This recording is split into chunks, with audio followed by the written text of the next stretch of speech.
The fuck going on with y'all, man, and welcome to the best endgame Necromancer build for Diablo 4 Bone Spear. This is my current level 80 Necromancer clearing tier 31 nightmare dungeons with ease.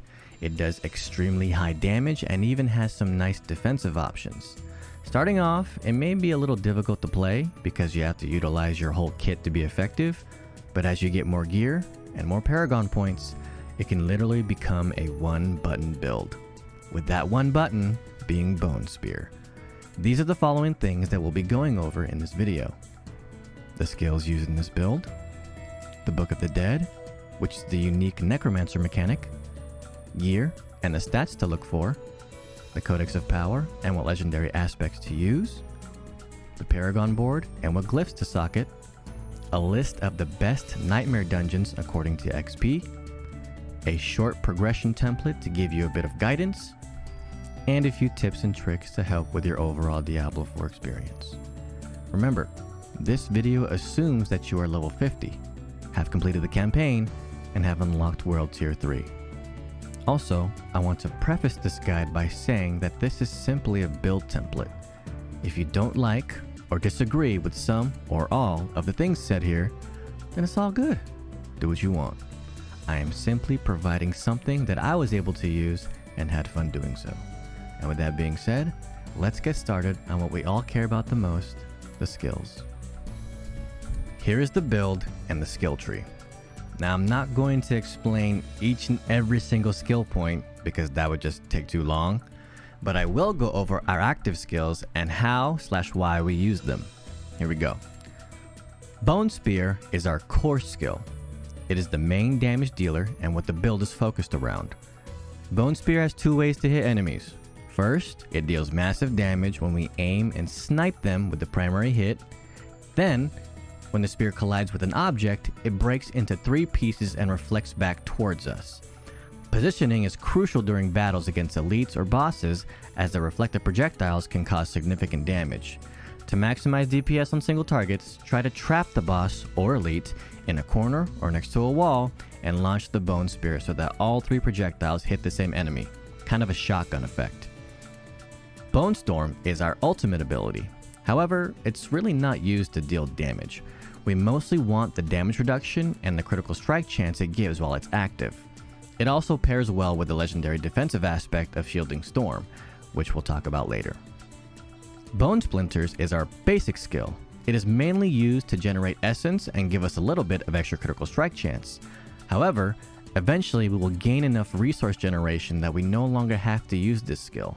So, if you ever get to that point, feel free to swap this out for something that will either boost your offense or defense. Corpse Tendrils is one of the best crowd control abilities in Diablo 4. If I'm not mistaken, I'm pretty sure every single Necromancer build uses this skill in some kind of capacity because of how strong it is. It can slow, stun, apply vulnerable, and pull every enemy, except for bosses, into a concentrated area, making it really easy to deal with both elites and large packs of mobs. Blood Mist is our way of becoming immune and unstoppable. It is crucial for surviving boss fights and tough endgame content. Basically, it's our get out of jail free card. We also use it to spawn corpses in specific spots to pull off well-placed corpse tendrils. Bone Prison grants Fortify and helps us in high-tier nightmare dungeons to block projectiles. It works especially well with Rapid Ossification, one of the passives that we get, which reduces the cooldown of our bone skills. So expect this to be ready and available at all times. And finally, the key passive that we use for this build is Ossified Essence, which greatly increases our damage the more essence we have. This is why stats like maximum essence, essence cost reduction, and resource generation are extremely important for this build. Alright, now that we've covered the skills used in this build, let's discuss the unique Necromancer mechanic, the Book of the Dead. The Book of the Dead allows you to summon skeletal warriors, skeletal mages, and a golem, with 3 different specializations and upgrades for each. For skeletal warriors, we select defenders and then sacrifice them, giving us a nice boost to our resistances. For skeletal mages, we choose shadow and also sacrifice them, giving us additional maximum essence. something this build desperately needs.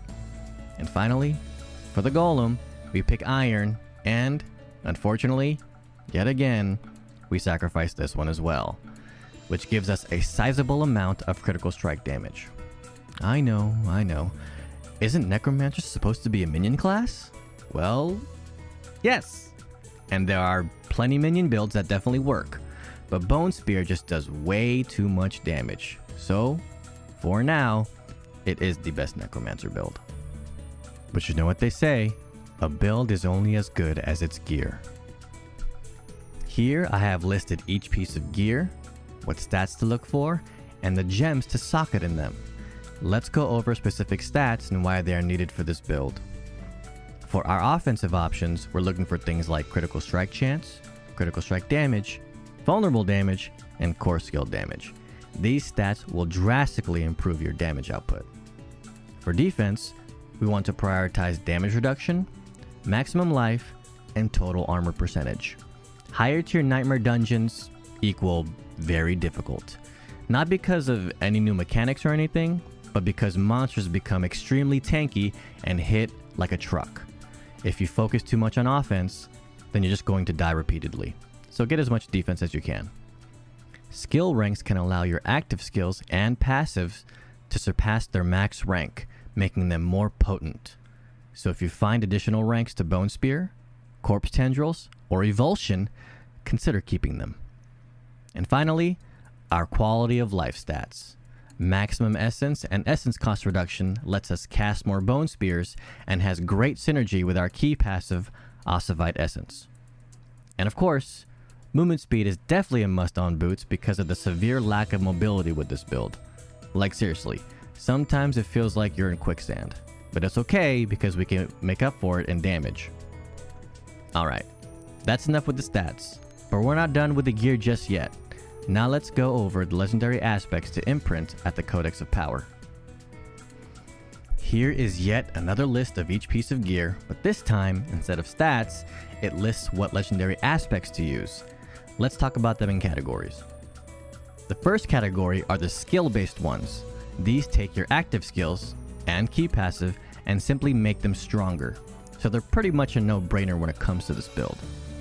However, out of all of these, I would say that the most important one is the splintering aspect, because it is how we are able to apply vulnerable to the whole screen. The next set of aspects are the resource generators. These are pretty self-explanatory. The idea of the build is to chuck as many Bone Spears as humanly possible, and the more ways to gain essence, the better. And finally, these last ones are to give you more survivability and movement speed, especially the shielding storm aspect. Whenever this was active, I felt pretty unstoppable. For each and every single legendary aspect that you see on the screen, you can also see that most of them can be attained by completing certain dungeons. The ones that don't, unfortunately, must be extracted from a random legendary piece of gear. So keep your eyes peeled and make sure to stash the ones that you find. Okay, and for our final topic on gear, let's talk about the uniques that you can use for this build. Here are a few uniques that would work just fine with this Bone Spear Necromancer build. Deathless Visage gives you important stats like maximum essence and critical strike damage. It also lets your Bone Spear leave behind little small death orbs that deal a bit of damage. Temerity's main purpose is to help with barrier generation if you haven't found the shielding storm aspect yet. And Penitent Greaves is just a solid set of boots that any build can find useful. It is very important to know that none of these uniques are best in slot. All your best in slot gear will be either rare or legendary, but if you end up coming across any of these, then feel free to put them on. Alright, that fully wraps up the gear portion of this guide. The stats, the legendary aspects, and the gems. Now let's move on to the Paragon board. On the first board, we start by pathing up the right side, eventually picking up the socket node to put in Blood Drinker. This glyph makes magic nodes stronger in range, so of course we pick some up. It's also a nice way to generate Fortify. The rare nodes that we select on the first board are Prime, Preservation, and Knowledge, giving us some damage, survivability, and intelligence. For board number 2, we choose the Bone Graft board, and we want this legendary node as soon as possible. This node gives us more damage and maximum essence, two things this build loves. Next we head over to the top left, where we will socket the exploit glyph, which gives us a nice boost to vulnerable damage. The rare nodes we take here are Entome, Shaper of Bone, Reinvigorate, and Calcified.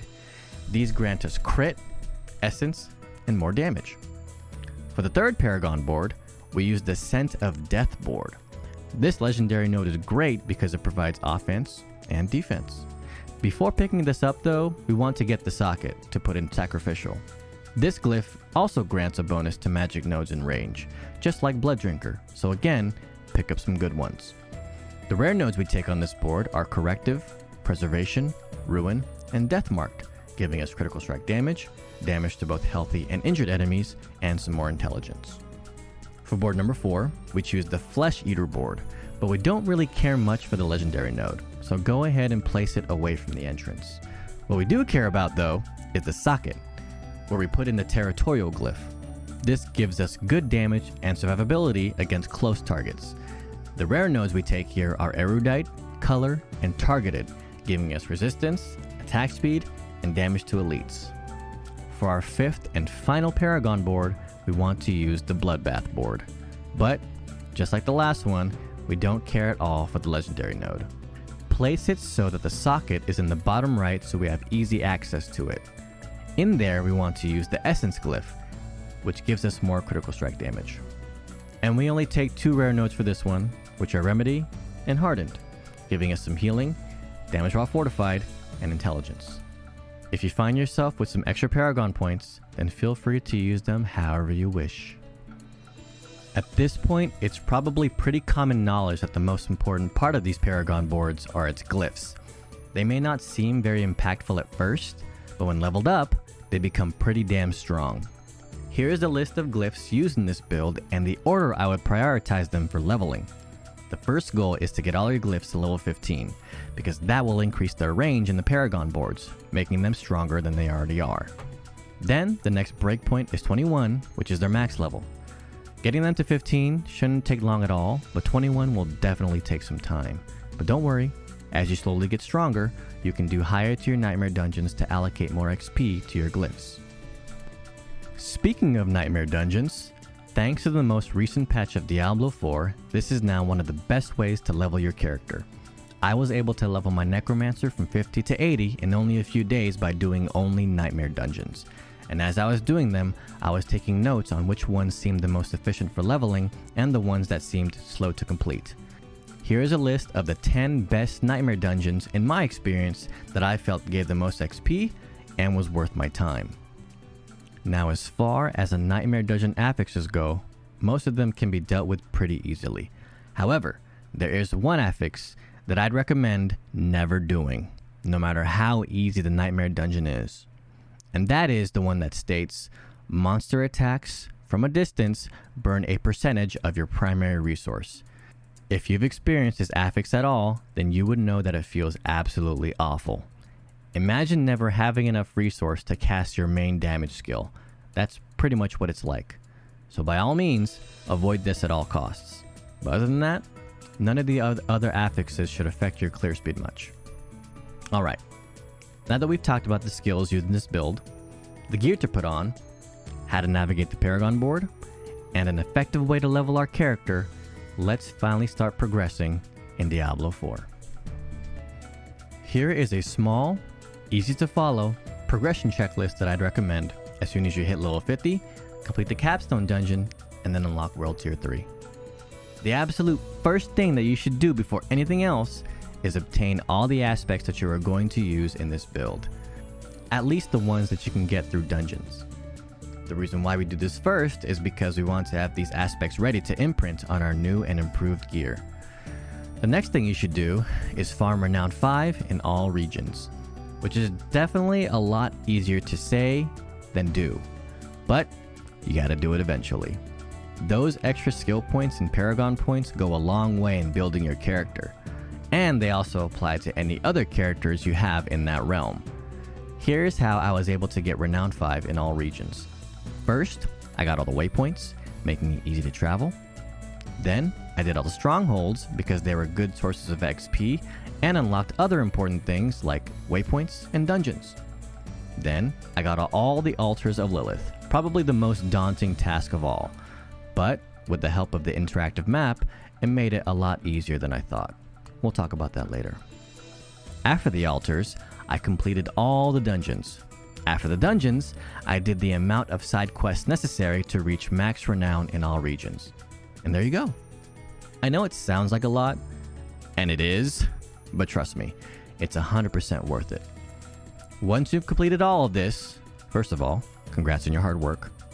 The next thing you should do, if you haven't already, is obtain a full set of sacred gear. For sacred gear, I would suggest only upgrading a high DPS weapon with good stats no more than 4 times, and using only the splintering aspect, grasping vines aspect, and torment aspect on that gear.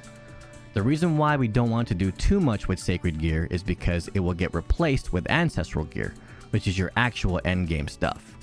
So make sure you save your resources until then.